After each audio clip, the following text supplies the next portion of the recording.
Salut à tous, bienvenue. Nous nous servons aujourd'hui de l'actualité pour vous parler d'un problème important, les enlèvements d'enfants.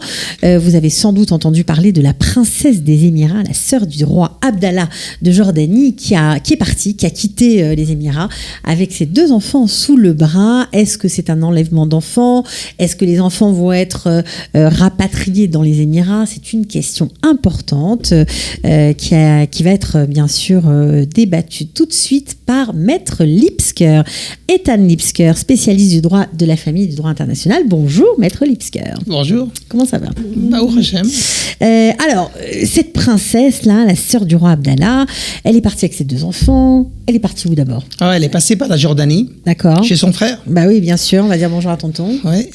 Probablement que le frère lui a fait comprendre qu'elle n'a pas intérêt de rester en Jordanie parce que les Émirats investissent pas mal de sommes dans la Jordanie même. Okay. Et il a commencé à avoir beaucoup des coups de fil d'urgence. Donc elle est partie en Allemagne. En Allemagne, elle s'est arrêtée. Elle a déposé une demande de divorce. D'accord. Et elle a continué en Angleterre en ce moment-là. D'après ce qu'on apprend de la presse, elle est à Londres. Elle est à Londres. Donc elle s'est arrêtée à Londres. Elle s'est arrêtée à Londres et le prince qui est resté derrière a déjà déposé une demande de divorce à Londres.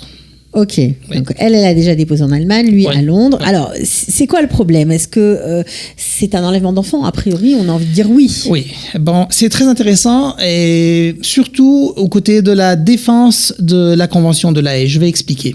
La Convention de La Haye, c'est une convention internationale où tous les États qui ont signé se prend le droit de ramener, même pas le droit, l'obligation de ramener des enfants qui ont été enlevés par un des parents. Exactement. Donc là, c'est le cas. Ouais, apparemment, là, c'est clairement. C'est tout à fait classique.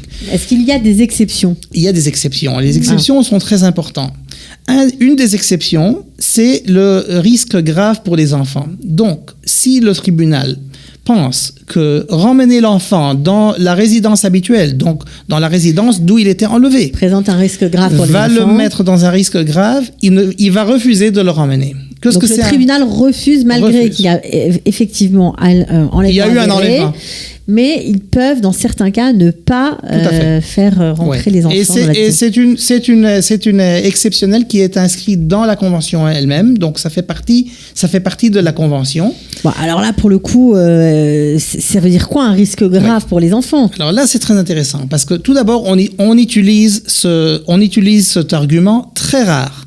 Il y a eu quelques fois qu'on a essayé d'utiliser cet argument contre Israël. Des enfants israéliens qui ont été enlevés par un des parents dehors d'Israël.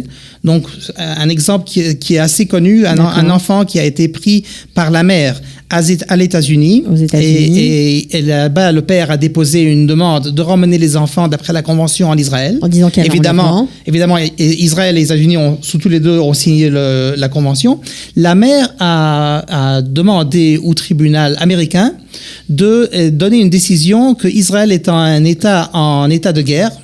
Et donc il y avait un danger grave pour les enfants. Un danger grave pour les enfants à cause des terrorismes, Iran et tout ce qui se passe. Est-ce que ça a marché? Non, ça n'a pas marché. Ça a marché à la première cour, ça a marché. Et puis ça a été cassé à l'appel. Là, il ne s'agit pas de guerre parce que l'Émirat n'est pas en guerre, mais il y a déjà eu des arguments qui ont été acceptés qu'un pays qui ne garde pas les droits de l'homme et qui est le système juridique n'est pas égaux. N'est pas une démocratie. Et n'est pas démocratie et n'est pas égaux pour les hommes et les femmes. Risque de mettre en danger grave la femme ou les enfants. Maintenant, là, ce qui est intéressant dans ce cas-là, c'est que le système juridique aux Émirats donne la garde au père automatiquement. Oui, donne la garde au père et la mère, je crois qu'elle perd tous ses droits. Elle perd tous ses droits. Et ça, c'est quelque chose qui est important parce que quand on parle de la garde d'enfants, la base est de analyser les enfants spécifiques. Donc, on parle de subjectif. On vérifie. Oui, bien sûr, et puis, on cherche toujours, on demande aux enfants, on cherche le bonheur des enfants. Bien sûr. Et si tu fais quelque chose automatiquement, ça risque d'être un bon argument de ne pas ramener les enfants d'après la Convention. Donc ça, pour le coup, elle a bien fait de partir si jamais ça allait plus. Elle a le droit, a priori, elle pourra avoir gain de cause, même s'il y a eu enlèvement, du fait que aux Émirats, aux Émirats, le droit n'est pas égalitaire entre les femmes, elle pourrait rester avec ses enfants. Et c'est pour ça que c'est possible. C'est en Angleterre. Là, c'est encore une question très intéressante parce que l'Émirat n'a pas signé la convention. Donc, c'est en principe, quand un pays n'a pas signé la convention, alors il ne peut rien demander d'après la convention. Mais dans un pays comme Angleterre, d'ailleurs en Israël aussi, c'est le même système, c'est le common law. Tu peux demander au tribunal d'utiliser la convention même si le pays n'a pas signataire. Et tu le fais d'après une procédure assez rare qui s'appelle en latin habeas corpus. Donc emmener l'homme, ou dans notre exemple, emmener l'enfant. Le tribunal peut donner un ordre, emmener l'enfant au tribunal, je le ramène à son résidence habituelle, même si le pays n'a pas signé la convention. Pour le coup, s'il y a un risque grave pour les enfants, les enfants ne vont pas être ramenés à leur résidence habituelle. Le tribunal anglais va utiliser les mêmes droits, les mêmes règles de la convention. Bien que les Émirats ne soient pas signataires. Même qu'ils ne sont pas signataires. Bon, on apprend plein de choses avec vous, Daniel Biscar. Merci beaucoup, en tout cas. C'est un exemple c'est intéressant. Qui est intéressant pour lire un peu la presse autrement. La vie nous emmène des histoires incroyables. Incroyable. On en connaîtra sûrement d'autres avec vous. Peut-être qu'on parlera d'héritage une prochaine fois. Merci. À bientôt. Ciao. Au revoir. Israël, comment ça marche ? Vous allez adorer comprendre Israël.